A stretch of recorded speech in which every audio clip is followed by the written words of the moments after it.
समाजवादी party नेपालका उपमहासचिव डम्बर विक्रम काकी सरलाई हाम्रो च्यानलहरुमा स्वागत छ। धन्यवाद, नमस्कार। अब सबैले एमसीसी सुनिराकै छ हैन, सबै अब कांग्रेस कम्युनिस्टहरु सबै लागिरहेको बेलामा यो एमसीसी पास भइरहेको छैन, किन पास भएको छैन? यो त बहुमत नपुगेर एक जतिबेर प्रधानमन्त्रीले यो एमसीसी पास गर्नुपर्छ भन्नुभएको थियो हैन, त्यसैगरी प्रतिपक्षी दलका नेता नेपाली कांग्रेसका सभापति शेरबहादुर देउवाले पनि हैन यो पास गर्नुपर्छ भन्नुभएको थियो। त्यतिबेर पार्टीमा कचिङ्गल थियो। यो कुरो चाहिँ नेकपा हुँदाको बखतको पोहोरको कुरो हैन। त्यतिबेर ओलीसँग बहुमत थिएन। बहुमत नहुँदै पनि त्यहाँ चाहिँ नि संसदमा दर्ता गराइयो यो एमसीसी चाहिँ नि सम्झौता। तर त्यो के भयो त भन्नुहुन्छ भने सभामुखले चाहिँ त्यसलाई टेबल गर्नु भएन। सभामुखले टेबल नगरिसकेपछि के भयो, सभामुखले चाहिँ ठ्याक्कै यो एमसीसी को चाहिँ समयावधि सकिने भनेर जुन समय तोकिएको थियो 16 गते सकिँदै थियो।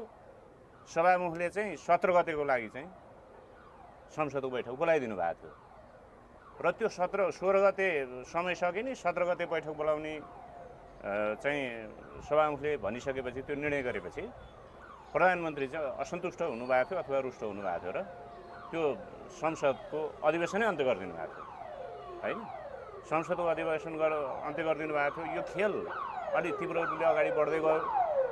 तीव्र रूपले अगाडि बढ्दै जाने क्रममा के भयो त भन्नुहुन्छ भने अब यो संसदले चाहिँ एमसीसी पास गर्न नसक्ने भयो भन्ने भइसकेपछि त्यहाँ के भयो भन्दा जब पुस 5 गते प्रधानमन्त्रीले संसद विघटन गर्नुभयो नि, संसदको प्रतिनिधि सभा विघटन गरिसकेपछि फेरि नयाँ परिस्थितिहरू निर्माण भए। परिस्थिति यो अवस्थामा पुग्यो कि संसद पुनर्स्थापना गर्न पाएदेखि छिटो बाटोबाट र छोटो तरिकाले र थोरै खर्चमा नेपालबाट एमसीसी पास गराउन सकिन्छ भनेर त्यो शक्ति राष्ट्र लागिरहेको थियो अथवा त्यो एमसीसी का पक्षधरहरू चाहिँ लागिरहेका थिए। अर्को के थियो भने कथम कदाचित चाहिँ यो संसद पुनर्स्थापना हुन सकेन र अदालतले चाहिँ संसद पुनर्स्थापनाको आदेश गरेन भने चुनावमा जानु पर्यो भने अब एमसीसी पक्षधर चाहिँ मान्छेहरू कोकोलाई उठाउने होला जिताउने होला भनेर त्यो पनि एक्सर्साइजहरू भइरहेको थियो र एमसीसी पक्षधर मान्छेहरूलाई चाहिँ उम्मेदवारी दिने मात्र होइन, एमसीसी पक्षधर मान्छेलाई चाहिँ सक्दो आर्थिक सहयोग पनि अगाडि बढाउने र जसरी हुन्छ निर्वाचनपछि चाहिँ एमसीसी पारित गराउने गरी तयारी भएको बुझिन्छ। र तर जब चाहिँ फागुन 11 गते चाहिँ संसद पुनर्स्थापना भयो, संसद पुनर्स्थापना भइसकेपछि पनि यो कचिङ्गल सकिएन। नसकेपछि फेरि के भयो भन्दाखेरि फागुन 23 गते अदालतले फेरि चाहिँ नेकपालाई चाहिँ तपाईहरुको आफ्नो पार्टी पूर्व चाहिँ हैसियतमा फर्किनुस्, पार्टी हैसियतमा फर्किनुस् भनेर फेरि अगाडिकै अवस्थामा पूर्व एमाले र पूर्व माओवादी केन्द्रको रूपमा त्यो नेकपालाई पठाइदियो र त्यसलाई स्वीकारे पनि। त्यसो गरिसक्दा पनि अर्को परिस्थिति फेरि कसरी निर्माण भयो भन्नुहुन्छ भने उता माओवादी केन्द्र यो एमसीसी को सम्बन्धमा चाहिँ के गर्ने भनेर ठ्याक्कै संस्थागत निर्णय गर्न सकिरहेको अवस्था चाहिँ छैन। तैपनि एमसीसी को पक्षमा बोलेको छैन। यता ओली के भयो त फेरि भन्दाखेरि अब 121 सिट छ हैन, उता नेपाली कांग्रेस छ। फेरि नेपाली कांग्रेसको शेरबहादुर देउवालाई एमसीसी पास गर्नुपर्छ नत्र मलाई गाह्रो भयो भन्नुहुन्छ उहाँ। अब कसरी गाह्रो भयो त्यो थाहा भएन। त्यसैगरी यता चाहिँ ओली पनि 1-2 दिन अगाडि एकदम चाहिँ सभामुखसँग चाहिँ आक्रोशित हुनुभयो हैन। आक्रोशित उहाँ किन हुनुभयो अब चाहिँ भने अब सभामुखले मात्रै एमसीसी रोकेको देखियो। यति बेर के छ भन्दाखेरि कांग्रेस र चाहिँ ओली नेतृत्वको नेकपा एमाले मिल्यो भने त दुईटा मिलेपछि त एमसीसी पास हुन्छ। यस्तो अवस्थामा पनि पास गर्न दिएन भनेपछि अब त्यो एमसीसी जसरी नै पास गर्न चाहनेहरूले त पास गर्नलाई त होइन कि अझ टेबलै नगर्दिने मान्छेसँग असन्तुष्टि राख्नु, आक्रोशित हुनु, त्यो अन्यथा मान्न सकिँदैन थियो। र अहिले जम्मा जम्मी सभामुखकै कारणले एमसीसी रोकिएको अवस्था छ। त्यति मात्रै छैन, सडकमा चाहिँ यो कोरोनाको महामारीको पनि परवाह नगरिकन जनताहरू चाहिँ सडकमा निस्किनु भएको छ। जनसमाजवादी पार्टी नेपाल लगायतका चाहिँ 23 राजनीतिक सङ्गठनहरूले पनि अस्ति 6 गते चाहिँ माइतीघर मण्डलमा जम्मा भएर चाहिँ हामीले यो एमसिसी खारेज हुनुपर्छ भनेर चाहिँ नि एउटा विरोध कार्यक्रम गऱ्यौँ र हाम्रो निरन्तर चाहिँ विरोध कार्यक्रमहरू तपाईँहरूलाई थाहा छ।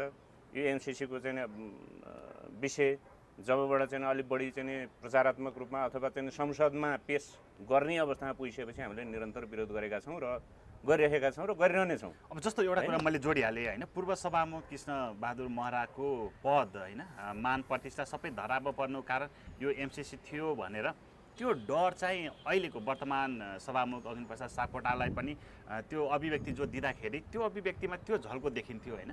किन यति साह्रो डर तरास हुँदाहुँदै पनि होइन एकातिरको पक्षलाई भनेपछि अर्कोलाई चाहिँ त्यसरी डर धम्की दिएर किन पास गर्नुपर्ने के छ यसमा एमसिसी? होइन, त्यति बेर पनि कृष्णबहादुर महराले चाहिँ अब यो एमसिसीका चाहिँ राष्ट्रघाती चाहिँ बुदाहरू देखिसकेपछि उहाँले टेबल गर्न मान्नु भएन छ।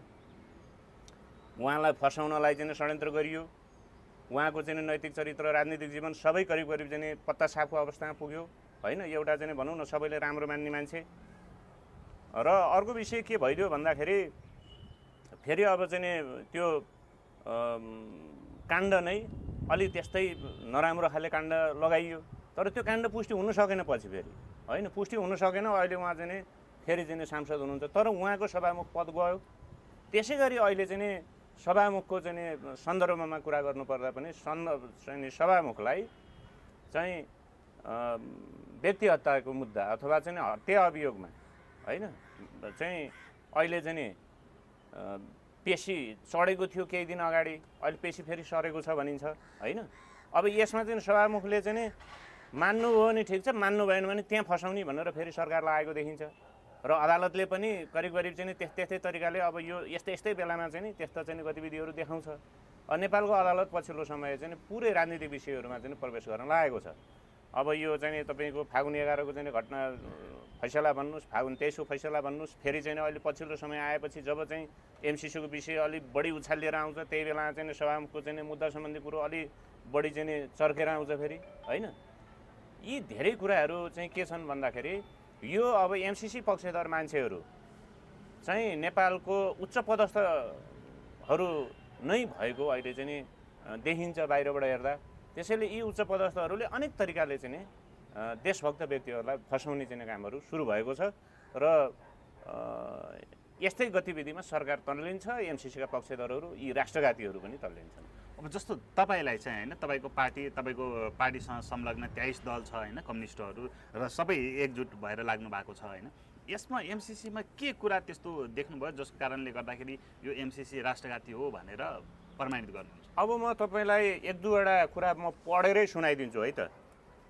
जस्तो पढेरै सुनाउने क्रममा म एउटा के सुनाउँछु भन्दाखेरि यो धारा 5 को दफा 5.5 कायम रहने भन्छ। सरकारका यस दफा 2.7, 2.8, 3.2 च 3.7, 3.8, 5.2, 5.3 र 5.4 तथा 6.4 अन्तर्गतका जिम्मेवारीहरू प्रस्तुत सम्झौताको समाप्ति, निलम्बन वा अन्त्यपछि पनि कायम रहिरहनेछन् भन्छ।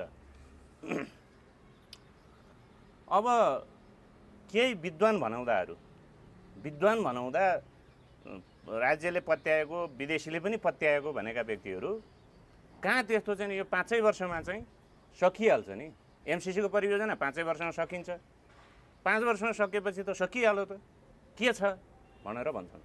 तर यी चाहिँ तपाईँको कतिवटा भन्नुहुन्छ भने 1, 2, 3, 4, 5, 6, 7, 8, 9वटा चाहिँ दफाहरू कायमै रहने देखियो। 9वटामा एउटा चाहिँ 120 दिनसम्मका लागि मात्रै चाहिँ के हुने भयो, लागू हुने भयो।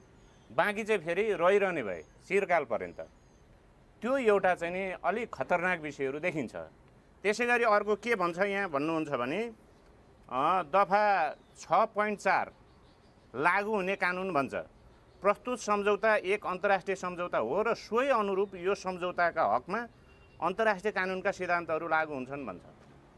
अब दुई देश बीच होइन, एउटा देश र अर्को देशको चाहिँ नि एउटा सहायता चाहिँ नि संस्था अथवा निगम बीच सम्झौता हुँदाखेरि यो सम्झौताले अन्तर्राष्ट्रिय चाहिँ मान्यता पाउनुपर्ने भन्नुको अर्थ के हो भन्नुहुन्छ भने भोलि परिभाषाको क्रममा जब यसलाई चाहिँ अन्तर्राष्ट्रिय चाहिँ कानुनको अङ्ग मानिन्छ अथवा अन्तर्राष्ट्रिय कानुन अनुसार चाहिँ परिभाषा गरिने कुरा आउँछ, त्यति बेला चाहिँ कुनै पनि देशको चाहिँ आफ्नो देशको जो राष्ट्रिय कानुनले काम गर्दैन होइन।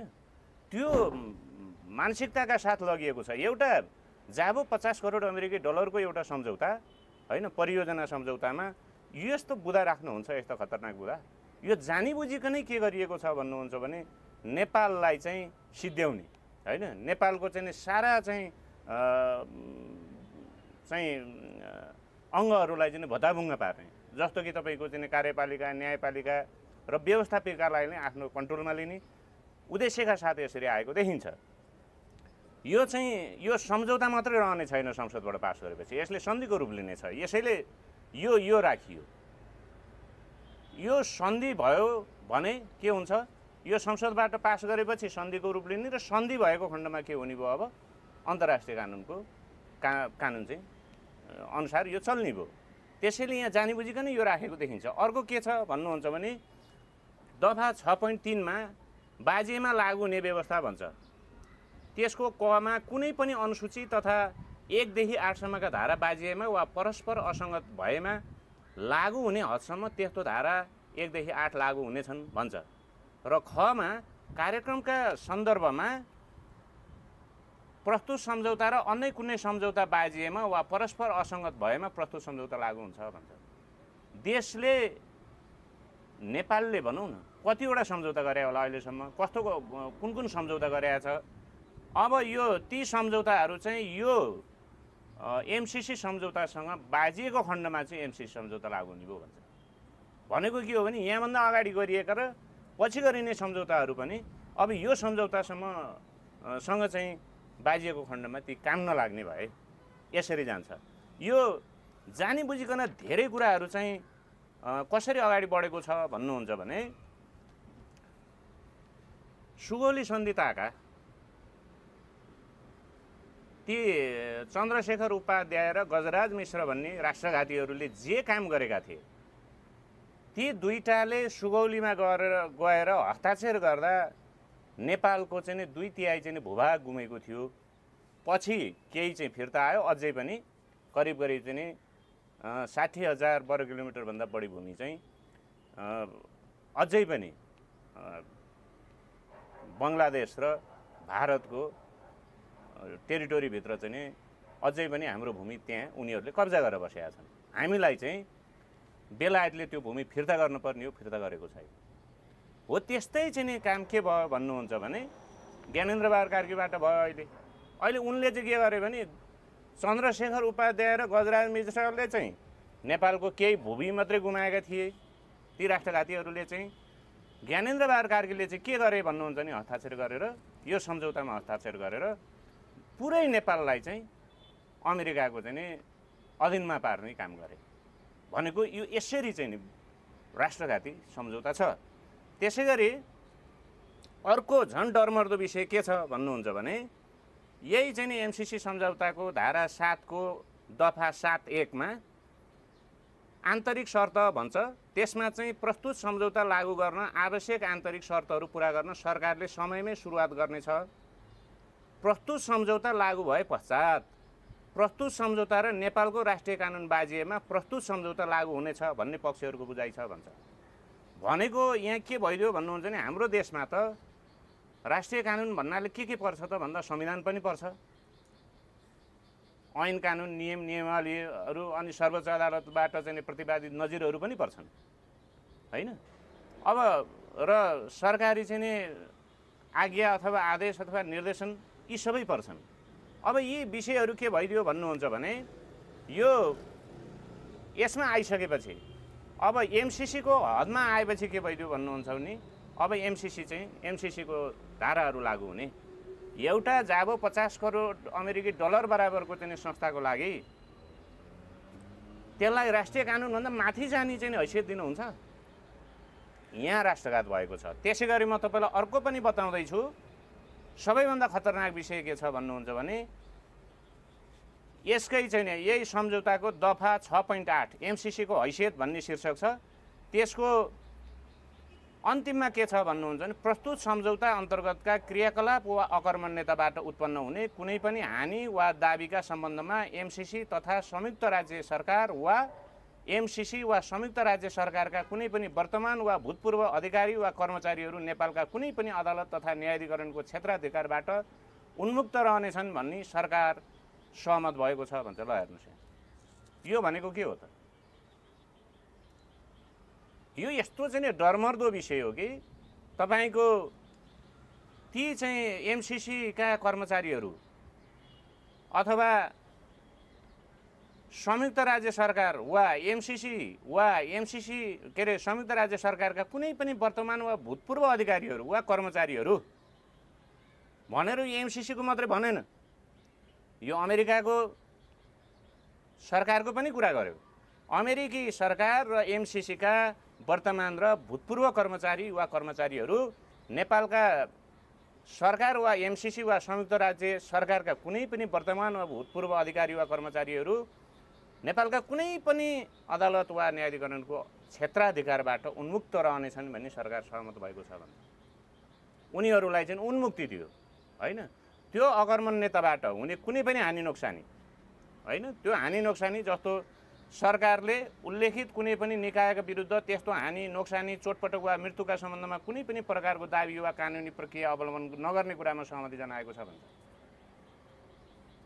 यहाँ प्रष्टै के भन्यो भन्नुहुन्छ भने हानि नोक्सानी चोटपटक वा मृत्युका सम्बन्धमा भन्यो। उनीहरूले आएर नेपालमा कसैलाई मारिदिए अथवा कसैलाई चाहिँ घाइते बनाइदिए वा कसैलाई बलात्कार गरिदिए वा चोरी गरे वा ठगी गरे वा चाहिँ नि भनौँ न नेपालको कानुनले अवैध मान्ने कामहरू गरे भने पनि उनीहरूलाई चाहिँ उन्मुक्ति दिनुपर्ने हुन्छ। उनीहरूलाई नेपालको कुनै पनि अदालत तथा न्यायाधिकरणको क्षेत्राधिकारबाट चाहिँ उन्मुक्त राख्नुपर्ने हुन्छ। यसमा नेपाल सरकार सहमत भएको छ। यस्तो खतरनाक बुँदा यिनीहरू राख्छन् है। त्यसै गरी अब यसलाई कसरी अगाडि बढाउने भन्ने सन्दर्भमा उनीहरू प्रष्ट छन्। त्यसै गरी बौद्धिक सम्पत्ति सम्बन्धी कुरामा पनि म तपाईँलाई भनौँ, यो धारा 3 को 3(2) च छ हैन। त्यो 3(2) च मा सरकारले आफ्नो तर्फबाट एमसिसीलाई बौद्धिक सम्पत्तिको कुनै अंश वा अंशहरू हाल ज्ञात भएको वा यस पश्चात विकसित हुने एमसिसीले उपयुक्त देखेको कुनै माध्यममा जुनसुकै प्रयोजन, उत्पादन, पुनः उत्पादन, प्रकाशन, परिवर्तन, प्रयोग, सञ्चय, रूपान्तरण वा उपलब्ध गराउने अधिकार समेतका लागि अविच्छिन्न अपरिवर्तनीय रोयल्टी रहित विश्वव्यापी पूर्ण रूपमा भुक्तान गरिएको हस्तान्तरण गर्न सक्ने अधिकार तथा प्रयोग गर्न वा गरेको हुन अनुमति प्रदान गर्दछ भन्छ। भनेको लगानी त हाम्रो पनि हुन्छ। 50 करोड डलर उनीहरूको लगानी भनिएको छ, 13 करोड डलर त हाम्रो पनि लगानी हो हैन। अब बौद्धिक सम्पत्तिमा उसको एकलौटी। त्यसै गरी चाहिँ अर्को के छ भन्नुहुन्छ भने लेखा परीक्षणमा पनि त्यहीँको चाहिँ लेखा परीक्षण गर्न चाहिँ सूचीकृत भएको कुनै फर्मले भनौँ न अमेरिकामा लेखा परीक्षणको लागि अनुमति पाएर सूचीकृत भएको फर्मले मात्रै लेखा परीक्षण गरेको सुनिश्चित हुनुपर्ने छ भन्छ। ठेकेदारहरू नियुक्त गर्दा पनि चाहिँ नि त्यो एमसिसी चाहिँ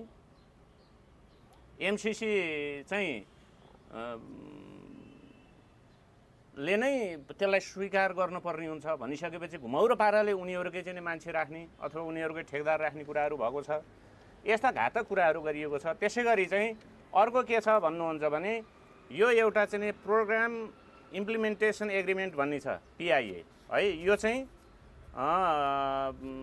पूर्व अर्थमन्त्री डाक्टर युवराज खतिवडाले चाहिँ हस्ताक्षर गर्नुभएको छ। अब त्यसको चाहिँ म एउटा ठ्याक्कै एकदम गम्भीर चाहिँ बुँदा पढेर सुनाउँछु। आर्टिकल 1 को सेक्सन 1.3 B1 है। यसमा म पढेर सुनाउँछु। आर्टिकल 1 सेक्सन 1.3 B को I power and authorisation MCA Nepal has the power and authority to A. Bind the government to the full extent of the designated rights and responsibilities भन्छ हैन। यसले के गर्यो भन्नुहुन्छ भने सरकारको अधिकार र चाहिँ यो कर्तव्यहरूको सम्बन्धमा चाहिँ सरकारलाई नै बाँधेर राख्ने भयो। त्यो MCA नेपाल भन्ने जुन छ संस्थाले, जुन संस्थालाई सरकारले जन्मायो त्यही संस्थाले चाहिँ के गर्ने भयो, सरकारलाई चाहिँ अब हलचल गर्न नदिने भयो भनेको। अब प्रधानमन्त्री कार्यकारी हो कि नेपालको प्रसङ्गमा यो MCC अन्तर्गतको MCA नेपाल चाहिँ कार्यकारी हो भन्ने कुरा आयो। अब प्रधानमन्त्रीले चाहिँ के गर्नु पर्यो त भन्दा आफ्ना चाहिँ विज्ञहरू जो उहाँले चाहिँ सल्लाहकार राख्नु भएको छ ती सल्लाहकारलाई राखेर चाहिँ एकचोटि पढ्नुपर्ने हो विषयहरू, र प्रधानमन्त्रीले चाहिँ धारा 75 पनि पढ्नुपर्ने भयो। कार्यकारी अधिकार कसले प्रयोग गर्छ? एउटा चाहिँ आफैले जन्माएको एउटा संस्थाले गर्छ कि प्रधानमन्त्रीले गर्छ भन्ने कुरा हो। त्यसै गरी चाहिँ यसैको अब यही नै सेक्सन 1.3 को बी अनि यसको चाहिँ आइएक्स म एकचोटि पढेर सुनाउँछु है। त्यो आइएक्स एकचोटि हजुरले सुनिदिनु होला। यहाँ के भन्छ भन्दाखेरि MCA नेपाल हायरिङ प्र्याक्टिसेस भन्छ। MCA Nepal will hire all officers and employees through fair, competitive and non-discriminatory procedures. Officers and employees will be hired without regard to nationality or citizenship भन्छ। हेर्नुहोस् है, अहिले के भन्नु त्यो 6.8 मा जे कुरो मूल चाहिँ सम्झौताको दफा 6.8 मा जे विषयहरू छ हैन, त्यो अकर्मण्यताको कारणले कुनै चोटपटक भएमा चाहिँ कुनै हानि नोक्सानी भएमा अथवा चाहिँ मृत्यु भएमा चाहिँ नेपालको चाहिँ अदालतमा चाहिँ उनीहरू विरुद्ध मुद्दा लाग्ने छैन जुन भनिएको छ, त्यसलाई ठ्याक्कै यहाँ ल्याइएको छ। अब उनीहरूको चाहिँ के हुन्छ भने यहाँ MCA नेपालमा काम गर्ने कर्मचारीहरू अथवा MCC का कर्मचारीहरूलाई चाहिँ बिना राष्ट्रियता र बिना नागरिकता नियुक्ति गर्ने छ MCA नेपालले। अब भन्नुहोस् कस्तो व्यक्ति आउने सोचिएको होला यो MCC अन्तर्गत MCA नेपालमा चाहिँ नियुक्त हुने कर्मचारीको नागरिकता पनि नचाहिने हैन, अनि त्यसपछि चाहिँ उनीहरूको चाहिँ राष्ट्रियता पनि नसोधिने भइसकेपछि जुनसुकै राष्ट्रका चाहिँ मान्छे जुनसुकै नागरिकता भएका मान्छेले पनि सिधै MCA नेपालले चाहिँ अथवा MCCले स्वीकृति दिएपछि MCA नेपालले चाहिँ नियुक्त गरिसकेपछि उनीहरू ठाडै बिना पासपोर्टै पनि आउन सक्ने भए।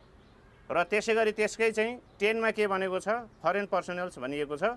The government agrees to A. Arrange for any foreign personnel, either individual consultants or personnel of firms, providing goods, works or services under the compact to be provided promptly with any necessary work visas, and to arrange for such foreign personnel and their family to be provided promptly with entry visas, and B. Provide the foreign personnel, either individual consultants or personnel of firms, providing goods, works or services under the compact with work permits and such other documents as shall be necessary to enable the foreign personnel to perform services and remain to Nepal for the duration of compact without the need to exit the country for any period in the interim।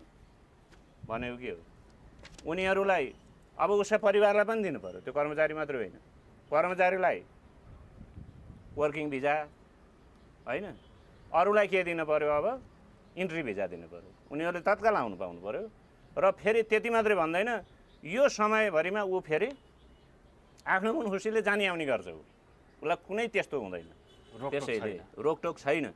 यहाँ के भयो भन्नुहुन्छ भने अब यो MCC के हो भन्ने प्रसङ्गमा हामीले बुझ्नुपर्ने हुन्छ है।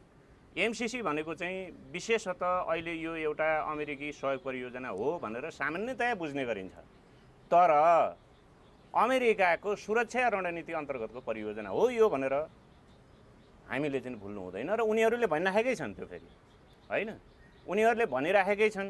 अब चाहिँ सारा चाहिँ सहयोगहरू हाम्रो के हुन्छ त भन्दा हाम्रो राष्ट्रिय सुरक्षा रणनीति अन्तर्गत हुनुपर्छ भन्ने उनीहरूको चाहिँ भनाइ नै रहेको छ। त्यसै गरी के भन्छन् भन्दाखेरि आइपिएसलाई उनीहरूले चाहिँ अमेरिकनहरूले कूटनीतिक नीति यो चाहिँ आइपिएस भनेको अमेरिकाको कूटनीति पनि हो भन्छन्, सुरक्षा कूटनीति हो भन्छन्। त्यसै गरी अमेरिकाहरूले के भन्छन् भन्दा यो सैन्य रणनीति पनि हो भन्छन्, आइपिएस अथवा एसिया पेसिफिक। अब तपाईँले जो बताउनु भयो नि यो आइपिएस स्ट्राटेजी, एमसिसी हैन, अनि त्यसपछि अरू उनीहरूले भनेको विषय के हो भन्नुहुन्छ नि, यहाँ कहाँ आइपिएस चाहिँ यो हो, यो चाहिँ एमसिसी कहाँ आइपिएस अन्तर्गतको हो, अथवा हामी कहाँ चाहिँ लागेका छौँ त्यहाँ भनेर भन्छन् सरकारी मान्छेहरू होइन, अथवा एमसिसीका पक्षधरहरू। अब ए बाबा अमेरिकाले भनिसक्यो यो हाम्रो चाहिँ सैन्य रणनीति हो अथवा सैन्य कूटनीति हो भनिसक्यो, त्यसै गरी चाहिँ नि एमसिसी भनेको आइपिएस अन्तर्गत हो भनेर उनीहरूले भने, पोहोर भने नि त। उनीहरूले के भने यो आइपिएसको अङ्ग हो, लिनेमा लिनुहोस्, नलिनेमा चाहिँ हामी अन्त्य लिएर जान्छौँ पनि भने। यस्तो यो परियोजना छ नि, यो परियोजनामा नि जस्तो प्रधानमन्त्री अब होइन देशको एउटा गार्जियन पनि हो होइन, अभिभावक पनि हो, यस्तो भयानक यो योजनाहरू लिनुमा होइन तपाईँ चाहिँ प्रधानमन्त्रीमा खोट छ भनेर भनिराख्नु भएको होइन? प्रधानमन्त्रीमा मात्रै होइन त खोट त कोषमा रह्यो भन्नुहुन्छ नि, यो सम्झौता हस्ताक्षर गर्नेमा पनि भयो, त्यो हस्ताक्षर गर्नेको दलमा पनि भयो खोट त। त्यहाँबाट भने एमसिसीको पक्षमा बोल्नेहरूमा पनि खोट रह्यो। राष्ट्रप्रति यत्रो बेइमानी गर्ने, देशलाई चाहिँ जम्मा 50 करोड अमेरिकी डलरको लागि देशको चाहिँ सार्वभौम सत्तालाई चाहिँ तिलाञ्जली दिने, देशको सार्वभौम सत्ता चाहिँ लाई एकदम चाहिँ भनौँ न चाहिँ घात पुग्ने काम गर्ने, राष्ट्रघाती काम गर्नेहरूलाई के भन्ने, कसरी खोट भएको भन्ने कुरै आएन। उहाँहरू स्वीकार्नै बाध्य हुनुहुन्न बाबा, उहाँहरू त यस्तो गल्ती हामीले गरेका छौँ भनेर स्वीकार्नुहुन्न। यो एकदम चाहिँ के छ भन्दाखेरि हामीलाई चाहिँ आक्रोशित बनाउने विषय, नेपाली जनतालाई आक्रोशित बनाउने विषय भनेको त के छ भने उहाँले स्वीकार्नु पर्यो नि त गलत कुराहरू त। कसैले पढेकै छैन भनेर चाहिँ हिँड्नुहुन्छ नि त, उहाँहरू त पढेकै छैन बुझेकै छैन भन्नुहुन्छ। अहिलेको जमानामा अब उहाँहरूले पढ्ने, एमसिसीका पक्षधरहरूले पढ्ने अनि अरूले नपढ्ने भन्ने हुन्छ। त्यसैले यो विषय के हो भन्नुहुन्छ भने साह्रै गम्भीर विषय, सस्तोमा नेपाललाई अधीनस्थ बनाउने अमेरिकी योजना हो। र फेरि उनीहरूले स्पष्ट भनेका छन्, उनीहरूले चाहिँ तपाईँको त्यति मात्रै भनेका छैनन्, यही सम्झौतामा भनिएको छ अहिलेको चाहिँ नि एमसिसी सम्झौता जुन चाहिँ दिन पास हुन्छ त्यसपछि हुने के हो भन्नुहुन्छ भने वर्तमान कानुन र भविष्यमा चाहिँ अमेरिकामा बन्ने कानुनहरू पनि मान्नुपर्छ भन्ने छ होइन। त्यसै गरी अब विद्वानहरूले भन्न सक्नु पर्यो अमेरिकामा अहिले कस्तो कस्तो कानुन छ, के छ र भविष्यमा आउने कानुनहरू हामी थ्याक्न सक्छौँ सक्दैन। त्यसै गरी नीति पनि मान्नुपर्छ, अमेरिकी नीति भनेको छ। अमेरिकी नीति तपाईँ हामीलाई थाहा छ कस्तो कस्तो छ, उसको चाहिँ टिबेट सम्बन्धी नीति छ, उइगुर सम्बन्धी नीति छ होइन, सिङ्गापुर लगायतका चाहिँ देशहरूको जस्तो चाहिँ उनीहरूले रसियालाई कसरी हेर्छन्, साउथ अफ्रिका के अरे नर्थ कोरियालाई कसरी हेर्छन् होइन, क्युबालाई कसरी हेर्छन्, चाइनालाई कसरी हेर्छन्, अमेरिकाको भारतलाई मान्नु पर्यो। यावत कुराहरू छन्, यी थोरै विषयहरू छैन, यी सबका सबलाई हामीले मानेर जानुपर्ने हुन्छ। जस्तो यो यसरी यस्ता घातक कुराहरूमा प्रधानमन्त्रीको नियत चाहिँ किन खराब भयो त्यो पनि स्पष्ट पारिदिनु। अब प्रधानमन्त्री पछिल्लो समय चाहिँ आफ्नो कुर्सी जोगाउनको लागि चाहिँ उहाँ इन्डो पश्चिमाहरूको पकडमा रहेको देखियो, नत्र उहाँलाई के हतार, राष्ट्रवादी छवि बनाउनु भयो मान्छे होइन, अगाडि पनि राष्ट्रवादी छवि बनाएको, पछि आइसकेपछि फेरि यो चुच्चे नक्सा निकालेर राष्ट्रिय छवि बनाए मान्छे। चुच्चे नक्सा चाहिँ निकाल्ने तर चाहिँ त्यही अनुसारको चाहिँ काम चाहिँ नगर्ने, बरु चाहिँ एमसिसी पास गरेर अब त्यो सानो भाग थप्ने, थपेको नक्सा चाहिँ निकाल्ने, भाग थप्ने होइन। फेरि त्यहाँ चाहिँ अब त्यो भूमि नै आफ्नो अधीनमा लिन त जे काम गर्नु पर्थ्यो त्यो त केही पनि काम गर्नु भएन। प्रधानमन्त्रीले गफमा लडाइदिएर हिँड्नु भएको छ अहिले। अब त्यो नक्सामा चाहिँ समावेश गरिएको भूमिलाई नियन्त्रणमा आफ्नो अधीनमा लिनु त कता कता, उहाँ पुरै देश बुझाउने खाले चाहिँ नि सम्झौता चाहिँ संसदले अहिले पारित गर्नुपर्छ। यो के हो, यो चाहिँ सभामुख यस्तो नि हुन्छ, नैतिकहीन सभामुख हो भनेर हिँड्नुहुन्छ। देशलाई घाटा लाग्ने काम जो कसैले गरे पनि त्यो राष्ट्र चाहिँ गलतै राष्ट्रघाती नै मान्छे हो र देशलाई चाहिँ नाफा हुने काम गर्ने, राष्ट्रहितको काम गर्ने मान्छे चाहिँ के हो भन्नुहुन्छ भने त्यो वास्तवमा राष्ट्रवादी मान्छे हो। त म तपाईँलाई अर्को कुरो पनि भन्छु छ भन्नुहुन्छ भने हामीलाई सिधै यी चाहिँ हाम्रा उसले चाहिँ परराष्ट्र मन्त्रीले ढाँटेका छन्, नेपाली जनतालाई ढाँटेका छन्। त्यो ढाँटेको म तपाईँलाई एउटा प्रमाण पेश गर्छु यहाँ है, अनि हाम्रा कुरालाई अगाडि बढायो नि बढाउँला, रोक्यो नि रोकौँला। तर एउटा चाहिँ म यहाँ तपाईँलाई देखाइहाल्छु। यहाँ के छ भन्नुहुन्छ भने यो इन्डो पेसिफिक स्ट्राटेजी रिपोर्ट है, यो जुन 1, 2019 को यसको चाहिँ पेज नम्बर 38 मा के छ भन्नुहुन्छ भने the state partnership program in the Indo Pacific भन्ने शीर्षकमा the state partnership program began in 1993 with partnerships between the National Guard of designated US states and newly independent Eastern European countries. The state partnership program has since expanded to other regions, including the Middle East, Africa, Latin America, Western Europe, and the Indo-Pacific. By the end of fiscal year 2019, the United States will have 79 partnerships with 86 nations, 12 of which are in the Indo-Pacific. Bangladesh, Cambodia, Indonesia, Malaysia, Mongolia, Philippines, Thailand, Tonga and Fiji, Vietnam. Recently added Nepal 2019, Sri Lanka 2019. नेपाललाई उनीहरूले चाहिँ यसरी आफ्नो partnership अथवा चाहिँ को रूपमा अगाडि बढाइसकेका छन् इन्डो पेसिफिक स्ट्र्याटेजीको पार्टनरशिपको रूपमा। तर परराष्ट्र मन्त्रीले ठगिराख्नु भएको छ। परराष्ट्र मन्त्री के भन्नुहुन्छ, अब उहाँले हैन गरेका छैन भन्नुहुन्छ। अनि यो रिपोर्टमा यो इन्डो पेसिफिक स्ट्र्याटेजी रिपोर्टमा किन आयो, कसरी आयो र बाहिर सुनिएको छ। यी मान्छेले कि त इङ्ग्लिस बुझेनन् हैन, कि त यिनीहरूले ठगे भनेर चाहिँ अथवा झुटो बोले हामीलाई धोका दिए भनेर अमेरिकी चाहिँ अधिकारीहरूले विशेषतः अमेरिकी दूतावासका चाहिँ अधिकारीहरूले भनेको सुनेका थियौँ हामीले त्यतिखेर। उनीहरूले भनेका थिए यो होइन मैले केही पनि गरेर आएको छैन भनेर प्रौद्योगिकीले भनिसकेपछि हाम्रो परराष्ट्र मन्त्रीले भनिसकेपछि आइदर हि डजन्ट नो अथवा either he doesn't understand English or he betrayed भनेको यहाँ नभएको कुरो छैन। अब नेपालले इन्डो पेसिफिक स्ट्र्याटेजीमा चाहिँ सहभागी भएपछि नेपालको संविधानले हाम्रो परराष्ट्र नीति के हो भनेर जसरी चाहिँ व्याख्या गरेको छ, हामी असंलग्न परराष्ट्र नीतिलाई स्वीकार गर्छौँ, हामी पञ्चशीलको सिद्धान्तलाई मान्छौँ भनिसकेपछि अमेरिकाको चाहिँ सैन्य रणनीति इन्डो पेसिफिक रणनीतिमा हामी सहभागी हुने भन्ने कुरा हाम्रो चाहिँ आफ्नै परराष्ट्र नीतिको चाहिँ खिलाफमा छ। त्यसैले यस्ता धेरै कुराहरू छन् जसले गर्दा चाहिँ यो एमसिसी परियोजना नेपालको लागि घातक छ मात्रै नै, यो राष्ट्रघाती पनि छ। र यो पास गर्न खोज्ने, त्यो पास गर्ने माहौल बनाउनेहरू चाहे त्यो चाहिँ कुनै बुद्धिजीवी होस् या चाहे कुनै राजनीतिक दलका व्यक्तित्व नेता अथवा चाहिँ सांसद हुन्, मन्त्री हुन् हैन, या पत्रकार हुन् या सैन्य क्षेत्रका हुन् या सामान्य मान्छेहरू हुन्, ती चाहिँ के हुन्छ भने अन्ततोगत्वा उनीहरूले राष्ट्रघात गरेको चाहिँ ठहरिनेछ र उनीहरू राष्ट्रघाती नै ठहरिनेछन्। अब भनौँ राष्ट्रघाती हुने हो या अब चाहिँ यो देशलाई बचाउने हो। त्यसैले सम्पूर्ण चाहिँ आम चाहिँ नेपाली जनसमुदायहरूमा म अनुरोध गर्न चाहन्छु, हाम्रो देशको विकास हामी आफै गर्न सक्छौँ, हामी हाम्रो देशको चाहिँ सुरक्षालाई चाहिँ आफै बन्दिलो बनाउन सक्छौँ। हामी चाहिँ के हो भन्दाखेरि विदेशीहरू हाम्रो भूमिमा आएर परेड नखेलुन्। विदेशीहरूले परेड खेलेको चाहिँ भूमि हामीले देखेका छौँ। त्यहाँ हामीले हाम्रो आफ्नो छोरीचेली भन्न पाएको छैन, आफ्नो ज्यान भन्न पाएको छैन, आफ्नो धन भन्न पाएको छैन। त्यस्तो अवस्था छ। हामी हाम्रा छोरीचेलीबेटीहरू आफ्नै आँखा अगाडि बलात्कार भएको हेर्ने दिनको लागि चाहिँ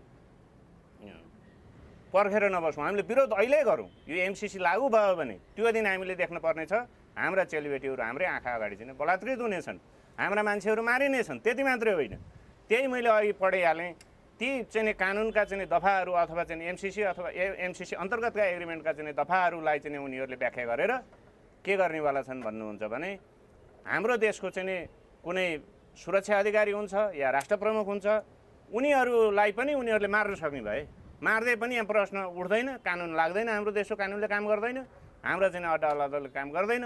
त्यसैले के हो भने यस्तो गम्भीर खाले चाहिँ बुँदाहरू भएको एमसिसी सम्झौता कुनै पनि हालतमा हामीले पास गर्नु हुँदैन। यो देशको चाहिँ ऐन कानुनभन्दा माथि, संविधानभन्दा माथि एमसिसीलाई राखेर हामीले चाहिँ उसको सहयोगलाई स्वीकार गर्नु हुँदैन। बरु हामीले चाहिँ खोले फाडो खाएर भने पनि हाम्रो देश हामी आफैले निर्माण गर्ने हो। हामीलाई कुनै पनि चाहिँ त्यस्ता भनौँ न खराब दृष्टिकोणले अथवा चाहिँ गलत आशयका साथ दिइने चाहिँ सहयोगहरू हामीलाई चाहिँदैन। अब यी नेताहरूले त्यस्तो गरेको खण्डमा चाहिँ अब हामी के गरौँ भन्दाखेरि अब एमसिसीका पक्षधरहरूको चाहिँ विवरण सङ्कलन गर्न लागौँ र यिनीहरूलाई एकचोटि चेतावनी दिने हो। टेरेनन् भने त नेपाल त जसरी नै जोगाउने हो, कुनै पनि हालतमा एमसिसी चाहिँ पास गर्न नदिने हो भन्दा सम्झाउँदा सम्झिन्छ, नसम्झेदेखि चाहिँ अब नेपाली जनताहरूले यिनीहरूलाई जनकारबाही गर्न, भौतिक कारबाही गर्नलाई तयार हुनुपर्छ। सम्पूर्ण आदरणीय जनसमुदायहरूलाई एमसिसी खारेज गरौँ भन्ने अभियानमा सहभागी हुन हार्दिक अनुरोध गर्दछु। धन्यवाद।